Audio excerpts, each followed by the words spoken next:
Well, hello there. How are you? How's every little thing? John with you, and haven't done a Flaneur pondering vlog thing in a while to just sort of meander through issues that are happening now, the meaning of life and such as. Um, so yeah, let's do that. It's Wednesday night. I'm waiting for Survivor to come online so I can watch it. It should be online. Usually comes online as soon as the show is over airing here, so like after 8 o'clock, and I'll watch it on the computer because I don't have a television. That's right, I just watch everything on the computer. So anyway, what's happening in the world? Let's see. Last time I talked about this cruise in the Indian Ocean that I had wanted to take big time because the islands on the Indian Ocean are kind of bucket list for me, and they're really sort of the last of the bucket list islands I really wanted to see. I've been all over the Caribbean, and I've been on both sides of the Pacific, Eastern and Western, and the Indian Ocean islands I really wanted to do, and this cruise ship went to Mauritius, the Seychelles, Reunion, and Madagascar. And long story short, I mean, go back to my previous Flaneur pondering if you want to hear that story, but basically, if you're an American, you're not going to be able to get on that ship. American or Canadian, you're not going to be able to. There ain't no way. Believe me, I investigated.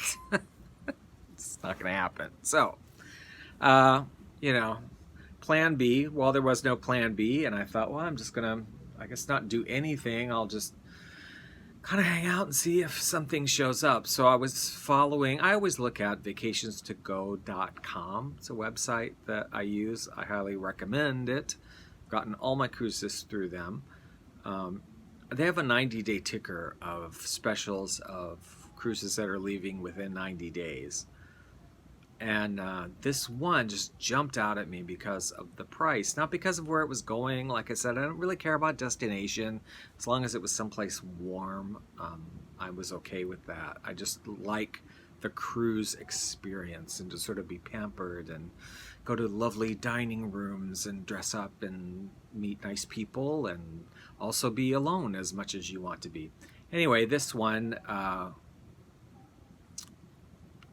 the price just seemed too low. It is, I'll tell you, it's on Norwegian Lines, on the Norwegian Star. It's a 15-day cruise. Leaves from Miami. This is all in December, early December through almost Christmas. Leaves from Miami, and it goes to Colombia. It goes through the Panama Canal, which takes an entire day and is a big destination in case you haven't ever done it. I never have. There are a lot of people that they specifically want to go through the Panama Canal as an experience. It takes a whole day to do that. And then it goes to 3, I think, stops in Peru and 2 or 3 stops in Chile, and it ends in Santiago, Chile, just before Christmas. And 15-day cruise. They had already introduced the singles rate. If you travel by yourself on cruises, which I usually do, it's usually double the price. I'm not going to get into the rights and wrongs of that, but usually that's what it is. A single rate is usually 100% more than what the double, yeah, you're paying for the whole room, right? And sometimes they have singles rates where it might be like the regular rate plus 70% or 60% or all kinds of different percentages, but it's usually fairly high, not quite double, but something close to it, to go by yourself. So this one had already introduced a singles rate of $0 additional dollars, so it was the same whether you went with one person in the room or 2 people in the room, no additional charge. And I got, because the price was so cheap, I got a balcony. I've had balconies before, and I love it. Your own balcony overlooking the water, private. But usually they're significantly more, and more recently I've just gotten cabins on the inside without a balcony because you can go anywhere on the ship and, watch the coming and going and stand on the railing and be like, farewell, Oh, island, I barely knew thee. um, but it is nice when you have your own balcony. You can just sit there, and it's nice, coming and going, especially. Uh, so yeah, it's a 15-day cruise, and it was only $1,089 for my own balcony suite. That's crazy. I mean, that's crazy. A cruise like that would, I think, normally run probably at least like 2,500, probably 3,000, and if you're by yourself, it's going to be like 5,000 something, maybe 6,000. I don't know, but that's a crazy price, right? Crazy price. And I looked everything up because I thought, well, what's the problem? Is like the weather really bad in South America that time of year? No, it's beautiful. It's one of the prime times to go to South America. Supposedly, it's like 70s and 80s, really nice weather. Even in Chile, it's still like in the 70s. Nice. Um, I thought, okay, well, maybe the Pacific Ocean is really rough that time of year. Maybe that's why it's so cheap. No, it isn't. I thought, okay, well, it must be, maybe it's an old ship, right? Really old ship. And this is like one of the last runs, and then they're going to pull it and pour it and refurbish it. No, it was just refurbished last year. Newly refurbished ship. It is a smaller ship, about 2,100 passengers, I think, on it. That's small for a cruise ship. Uh, so yeah, everything checked out. And when I called to make the reservations with the agent at vacationstogo.com, who I've talked to several times before, obviously, um, he was kind of freaked out by it too, and could figure out why it was so cheap. And he had some clients that wanted to do the Panama Canal Zone specifically. So he said, I got to call them and let them know, because that's really a deal. That's a steal. So anyway, I was really happy about that. I don't care about the destination. Like, it's not like I have some burning urge to go to Chile and Peru and Colombia. Through the Panama Canal will be cool, because that's kind of a thing for a lot of people to do. But for me on this cruise, it's the experience of a cruise. I don't know if you've ever been on one, but I love it. I mean, just being wined and dined, and beautiful surroundings and beautiful dining room when you want to go. And they have some formal nights where you're all dressed up, and other times casual. You can be as formal as casual as you want, and go to the formal dining room, or you can go to the buffet and you're, regular clothes and just hang out, eat as much as you want, and go to the spa. Or you can be, I love cruises because you can be as social as you want to be, and you can be as by yourself as you want to be. And some days you can just, not even leave your little room and your balcony, and stay there and read your book and call up room service and have them deliver your lunch, because it's only a small surcharge for them to do room service. Otherwise, the food is free. Just like, you've already paid for the food, like on the cruise, so no additional except for the delivery, some sort of small delivery charge. Anyway, so I'm excited about that. I'm looking forward to just relaxing, and I haven't booked any side trips yet. I did sign up for this cruise critic thing. I don't know if you've ever heard of them. It's a website, but the past couple cruises I've been on, I've run into people who were like, oh yeah, we're on cruisecritic.com. You have to go sign in. You just sign in, that you're going on a certain cruise. They have a listing of all the cruises. And they have like a roll call, and people who are going to go on that cruise that have signed up for the roll call, and you can communicate back and forth beforehand. And they also organize their own side trips, if you want to get involved in that. And I did sign up for it, but I'm a little bit hesitant. Kind of touch and go. We'll see. I don't know, because I'm not really a joiner sometimes. I'll do things with people and go on a trip or something, but then I kind of don't want, on a cruise, like, I kind of don't want people all up in my business, or all up in like, oh, we're going to do this, come do that. Do you want to do this? Do you want to do that? And, always having to be like, no, I don't. No. So I don't know. I have mixed feelings about that.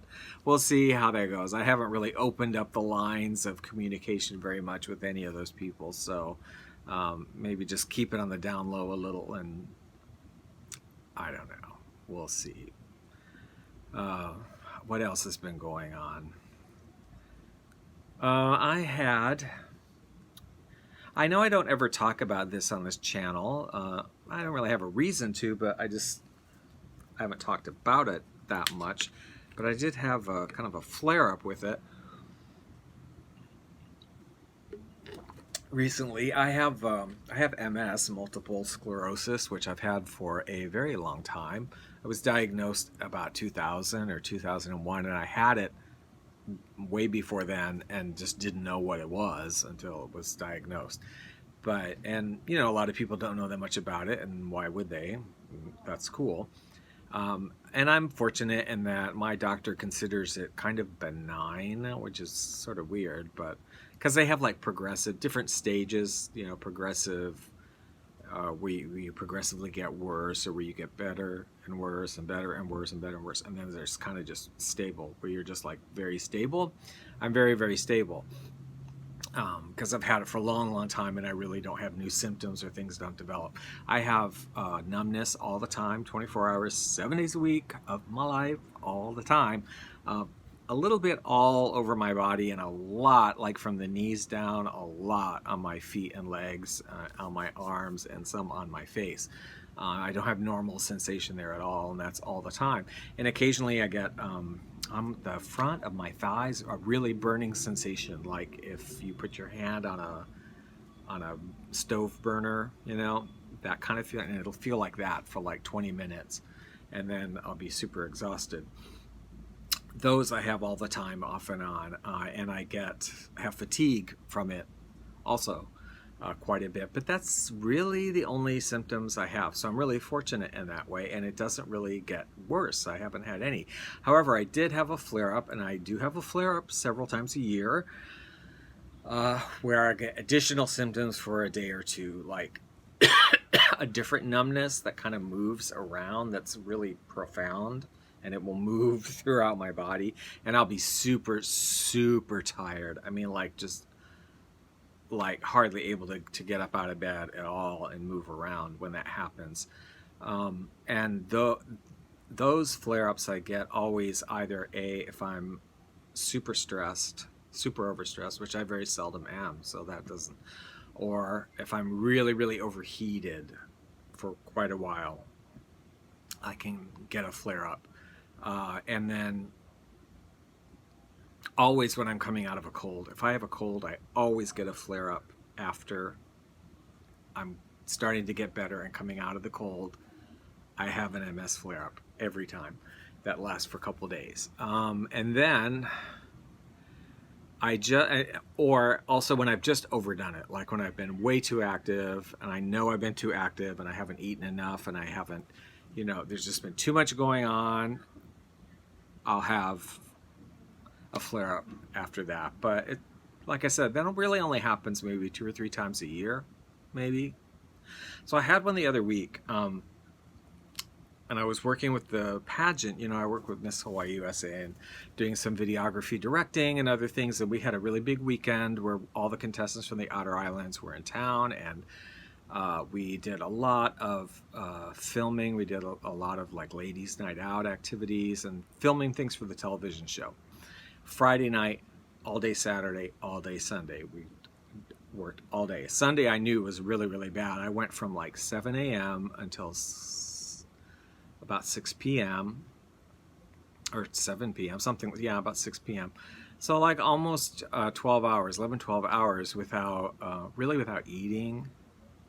I mean, like I had a handful of chips or something, without having any kind of real lunch break, and kind of going from one thing to another thing to, it's nobody's fault. I'm just saying that's how it went. I mean, we did like swimsuit shots, and then we had to go film interview things, and then we had to take some of the girls to the beach to do some promo shots for a sponsor, and it's all great, and I love it. I love doing it, but I knew, like, at the end of that day, like, John, you were gonna have an MS attack because there's too much going on, and I did. But it was weird. I was dizzy, really, really dizzy, and I've never had that happen before. I just, like, I could not stand up. I went to work. the next day, and it was like I'm just holding on to things, like kind of like when you're on a ship that's going back and forth or something, and you're like, hello, let me hold on to this. Hi, like I could barely stand up, and I didn't throw up. I wasn't sick, but I could not. I was totally unbalanced. I mean, I had no balance. I did leave early. I worked most of that shift, but I left early, and I kind of figured it was MS, but I've never had that happen before. This is the first time I've had uh, like balance issues, which is a symptom that people have. And I went to the doctor, and my MS doctor, and he was like, well, maybe it isn't, maybe it is, maybe it isn't. We'll do some test. And so we did this like 30-minute long test where they like have you look at all these dots moving, and they blow hot air in your ear and cold air in your ear, and have you lay this way and lay that way. All these things, and you're looking at this dot and following it the whole time, and nothing made me dizzy at all, nothing. So when we went over the results, he was like, yeah, that was most likely, that's an MS flare-up, and just something that is new for me to have that be an issue. But he said I wouldn't worry too much about it. You know, it could just be a one-time thing where you just had some flare-up on a particular lesion that affected, so you had that symptom this time. So don't get too worried about it. But I'm not freaked out about it anyway. I mean, I don't get freaked out about stuff like that. It just kind of is what it is. So I'm hoping it's not a new symptom that I'll have every time I have a relapse. But if it is, it is. I mean, it's not the end of the world, but it was very unpleasant. But I didn't get the other ones. It's interesting. I got that one. I had being really off, but I didn't get the traveling numbness that I usually get that's really intense when I have a relapse. Instead, I had this balance thing all day, and it only lasted a day. I was fine the next day. But I was just came home and laid down because I couldn't really move around that much. So that's that. That's a new thing. Finally, I follow this YouTuber who buys a lot of Bath and Body Works stuff, which I have a lot of. And come to find out, make a long story short, because I know this won't interest everybody, but some of these things have expiration dates that we weren't aware that really were for real. Specifically like a body cream, which will actually sort of turn. It won't get bad in the sense like you can't use it, but it's white and pretty and it smells great. And then if like the shea butter or whatever actually turns, then it changes color to sort of yellow, and it looks sort of like curdly cream cheese or something. And it smells okay, most of them. So you can use it. It works. It just, it's a little strange, but when we weren't aware that was happening. And she has a huge collection of stuff, and I have a collection, not a huge collection of it, because I always get it on the sales when it's like, when you can get it for like, instead of $12 or $13 on the semi-annual sales, you can pick the stuff up for like $2 or $3. So I get a bunch of it. So I probably have, between the lotions and the body creams, like probably 25 or 30 of them. And I have a lot of shower gel from them. I have a lot of hand soap from them too. Of course, candles, but candles don't go bad. Anyway, so I just was on a mission to kind of use it up. So that's sort of my goal, is to really, I pulled all the body creams first because those are the ones that actually do turn. The lotions don't seem to turn. So use all the body creams, and then all the lotions, and try and really use it up.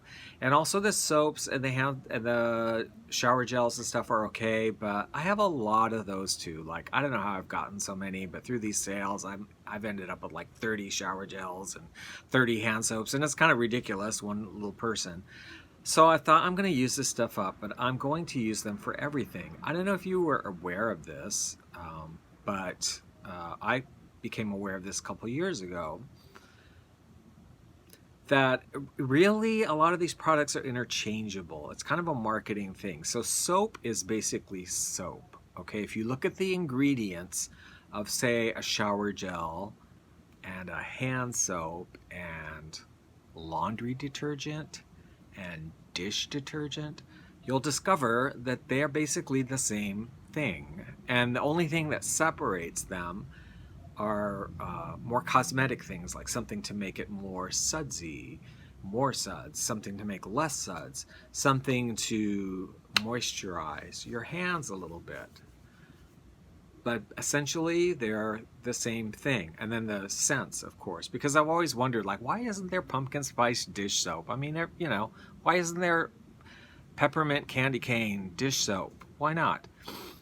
Well, I don't know why, but the ingredients are all very similar. So in fact, and toothpaste, did you know even toothpaste is actually soap? You can actually wash dishes in toothpaste. If you get hot water, pour some toothpaste in it and dissolve it, it's soap.